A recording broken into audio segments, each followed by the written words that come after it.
नमस्ते, मैं हूँ तत्परा अहोरात्रा। हमारे हिंदू धर्म में 64 यानी कि 64 योगिनी यंत्रास है। इन्हीं 64 यंत्रास के 64 मंत्रास भी है। हमारा श्री यंत्र ऐसा यंत्र है जो इस पूरे सृष्टि का चलन हमें समझाता है और इसी वजह से इस यंत्र को सभी यंत्रों का राजा माना जाता है और इसी के षोडश मंत्र को यानी कि 16 बीजाक्षरी मंत्र को सभी मंत्रों का राजा माना जाता है। ये यंत्र बना है 9 त्रिकोणों से। ऊपर की दिशा में जाने वाले 4 त्रिकोण जो है 1, 2, 3, 4 ये पुरुष भाग कहलाते हैं और नीचे की दिशा में जाने वाले 5 त्रिकोण जो है 1, 2, 3, 4 और 5 ये स्त्री भाग कहलाते हैं। इन 5 त्रिकोणों में से एक त्रिकोण स्त्री के गर्भाशय को दर्शाता है और ये 9 त्रिकोण एक बच्चे के गर्भाशय में बिताए गए 9 महीनों के बारे में हमें समझाते हैं। आज हम श्री विष्णु के 10 अवतारों को एक अलग नजरिए से देखेंगे। तो आइए जानते हैं इन 10 अवतारों के बारे में। वेद की रक्षा करने आया वही मत्स्य अवतार है। पहले महीने गर्भ में रहता मछली का आकार है। सभी देवों को अमर बनाए वही कूर्म अवतार है। दूसरे महीने गर्भ में रहता कछुए का आकार है। जिसने किया इस पृथ्वी का उद्धार वही है वराह अवतार। तीसरे महीने गर्भ में रहता विशाल सर और छोटे शरीर का आकार है। जिसने हिरण्यकशिपु का विनाश किया वही नरसिंह अवतार है। चौथे महीने गर्भ में रहता सिंह का आकार है। जिसने बलि को पैर से रौंदा वही वामन अवतार है।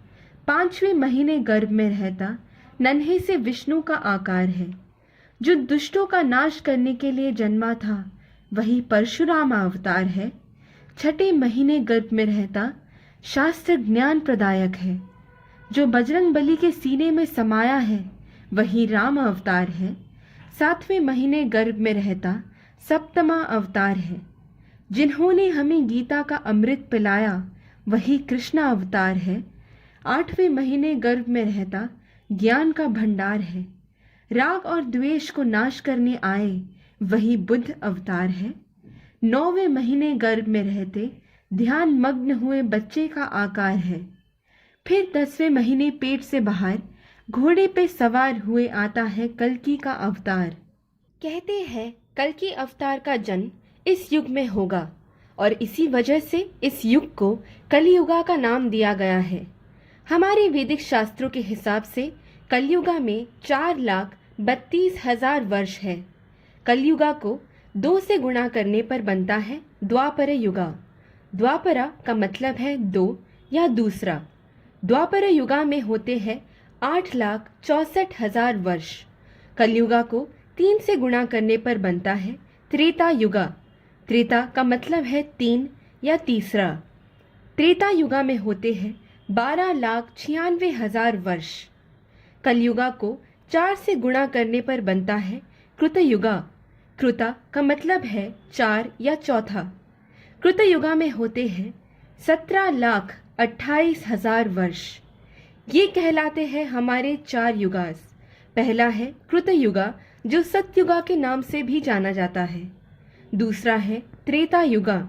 तीसरा है द्वापर युगा और चौथा है हमारा कलियुगा। इन 4 युगों का एक चक्र पूर्ण होने पर एक महायुगा बनता है।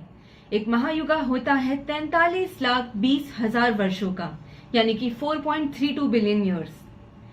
ऐसे 71 यानी कि 71 महायुगास मिलाने पर बनता है एक मनवंतरा।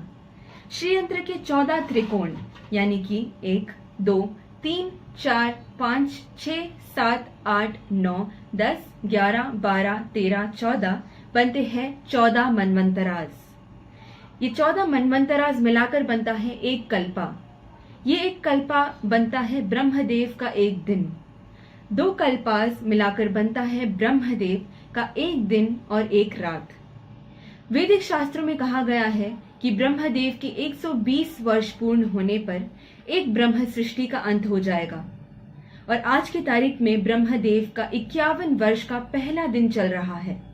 जिसका मतलब है कि कलयुग खत्म हो ना हो पर इस पूरी सृष्टि को खत्म होने में हमारे लाखों वर्ष भी कम पड़ जाएंगे।